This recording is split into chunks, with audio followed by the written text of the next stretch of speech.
Hi friends, welcome to my channel. It's me Shobna. கொஞ்சம் பேசலாமா with me. So வாங்க நம்ம வந்து ஒரு என்கேஜ்மெண்ட் vlog தான் பார்க்க போகிறோம். எஸ், என்னோட தங்கச்சியோட என்கேஜ்மெண்ட்டு தான். ஸோ ஆல்ரெடி கொஞ்ச நாளாகவே வீட்டில் ஒரே செலிப்ரேஷன் மோடு தான் போயிட்டுருக்கு. முகூர்த்த காலம் போட்டாச்சு. பட் இப்போ தான் நான் என்கேஜ்மெண்ட் vlogே வந்து அப்லோட் பண்ணுறேன். ஸோ ஸ்கிப் பண்ணாமல் பாருங்கள். அண்ட் நிறைய நியூ சப்ஸ்கிரைபர்ஸும் வந்துட்டுருக்கீங்க. Thank you so much for subscribing my channel and welcome to our family. So பொண்ணு ஒரு பக்கம் நான் தங்கச்சிங்கெல்லாம் சேர்ந்து என் தங்கச்சியை ரெடி பண்ணிகிட்டு இருந்தோம். ஒரு பக்கம் வந்து நானும் வந்து சாரீ கட்டி ரெடி ஆயாச்சு. ஸோ இந்த சாரீ நான் கட்டியிருக்க சாரீ வந்து பார்த்திங்கன்னா ஒரு 5 to 6 years பேக் ஆகிருக்கும்னு நினைக்கிறேன் எடுத்து. அந்த டைமில் அந்த ஒரு மாதிரி சாண்டில் colour with pink, sandal colour with red ரொம்ப ட்ரெண்டாக இருந்தது. ஸோ ஸ்டோன்ஸ் எல்லாம் வச்சு கொஞ்சம் கிராண்டாக இருக்கும் அந்த சாரீ. ஸோ ரொம்ப ஆசைப்பட்டு எடுத்தேன்.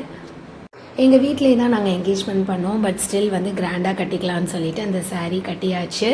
அண்டு வந்து வீட்டில் வந்து வரவங்களுக்கெல்லாம் வந்து டீ காஃபி அந்த மாதிரி போட்டு டின்னர் வந்து நாங்கள் வெளியில் அரேஞ்ச் பண்ணியிருந்தோம். ஸோ ஷஷ்வந்த்லாம் பயங்கரமாக தங்கச்சி பையனோட சேர்ந்து என்ஜாய் பண்ணிகிட்டு இருந்தான். அண்ட் மாப்பிள்ளை வந்து வீடு அங்கேருந்து கிளம்பிட்டாங்க. மாப்பிள்ளை வீடும் எங்களுக்கு ட்ரிச்சி தான். ஸோ அவள் எதிர்பார்த்த மாதிரியே ஒரு ஃபேமிலி, நல்ல ஃபேமிலி அமைஞ்சாச்சு. ஸோ மாப்பிள்ளை வந்துட்டுருக்காங்க, ஆரத்தி எடுக்கணும்னு சொல்லியிருந்தாங்க. ஸோ அதுக்கு தான் வந்து வெயிட் பண்ணிகிட்டு இருந்தோம். ஸோ ஒரு மாதிரி ரொம்ப எக்ஸைட்டடாக இருந்தது. பாப்பா வந்து எனக்கு எங்களோட சொந்தக்கார அக்கா தான் வச்சுருந்தாங்க. ஸோ மாப்பிள்ளை ஒரு வழியாக வந்துட்டாங்க, ஆழத்தையும் எடுத்தாச்சு. ஸோ எனக்கு வந்து சுற்றும்போது ஒரு மாதிரி வந்து எல்லோரும் சுற்றி நிற்கிறாங்களா, நம்ம ஆழத்தை எடுத்து நான் தான் பொட்டு வைக்கணும்னு சொல்லியிருந்தாங்க. ஸோ அவ்வளோ பெரிய பொம்பை ஆகிட்டோம் நம்ம அப்படிங்கிற மாதிரி எனக்கு ஃபீல் ஆச்சு. இந்த மாதிரி ஃபேமிலியில் ஃபங்க்ஷன்லாம் வரும்போது தான் நம்ம தான் வீட்டுக்கு மூத்த பொண்ணு, நம்மளுக்கும் வயசாகிட்டுருக்கு அப்படிங்கிற ஒரு ஃபீல் வந்து எனக்கு வரும். ஸோ எங்கள் இதில் வந்து எப்போவுமே வந்து இந்த மாதிரி என்கேஜ்மெண்ட் பண்ணும்போது பக்கத்தில் வந்து தாய் மாமா நிற்பாங்க, அம்மாவோட அண்ணா. பட் அன்றைக்கி அம்மாவோட அண்ணாவால் வர முடியலங்கிறதுனால அக்காவோட ஹஸ்பண்ட் வந்து நிற்கலாம். ஸோ அதனால தான் என் ஹஸ்பண்ட் அங்கே நின்றுட்டு இருந்தார். அண்டு மாப்பிள்ளை வீட்டிலேருந்து எடுத்துகிட்டு வந்த சாரீ அண்ட் மோதிரம் இதெல்லாம் வந்து வச்சு நாங்கள் வந்து பூஜை பண்ணோம் ஃபஸ்ட்டு. ஸோ பூஜை பண்ணிவிட்டு அதுக்கப்புறமா வந்து அவங்க கொடுக்குற சாரீ, மாப்பிள்ளை வீட்டில் கொடுத்த சாரியை கட்டிட்டு வந்துட்டு தென் வந்து ரிங் மாற்றிக்குவாங்க. ஸோ இப்போ இந்த எடுத்துகிட்டு வீடியோ போயிட்டுருக்கு இல்லையா, இந்த வீடியோ எதுவுமே நான் ஷூட் பண்ணல, என் தம்பியோட ஃப்ரெண்டு தான் எல்லாத்தையும் ஷூட் பண்ணிகிட்டு இருந்தார். பிகாஸ் பாப்பா வந்து நிறைய பேர் இருக்கவும் ஒரு மாதிரி கொஞ்சம் அழுதுகிட்டே இருந்தா.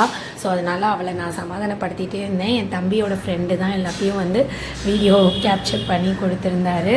ஸோ வீட்லேயும் வந்து டீ போட்டாச்சு. அண்ட் மாப்பிள்ளை வீட்டில் சாரீ கொடுத்துட்டாங்க. அந்த சாரியை கட்டுறதுக்காக நாங்கள் தங்கச்சியை கூட்டிகிட்டு போயிட்டோம். ஸோ அந்த கேப்பில் வந்த எல்லாத்துக்குமே வந்து டீ கொடுத்துட்டு இருந்தாங்க. அண்டு இது வந்து உலக வழக்கம் இல்லையா, எப்போவுமே வந்து ஒரு சாரீ கொடுத்து கட்டிட்டு வர சீக்கிரம்பாங்க. மண்டபத்தில் தான் அப்படின்னு பார்த்தா ஈவன் வீட்லேயும் அதே மாதிரி தான். அது வந்து அவங்களுக்கு சொல்லியே ஆகணும் போல, பெரியவங்களுக்கு சீக்கிரம் வாங்கன்னு. ஸோ ஒரு வழியாக டக்குன்னு கட்டிட்டு வந்துட்டோம்.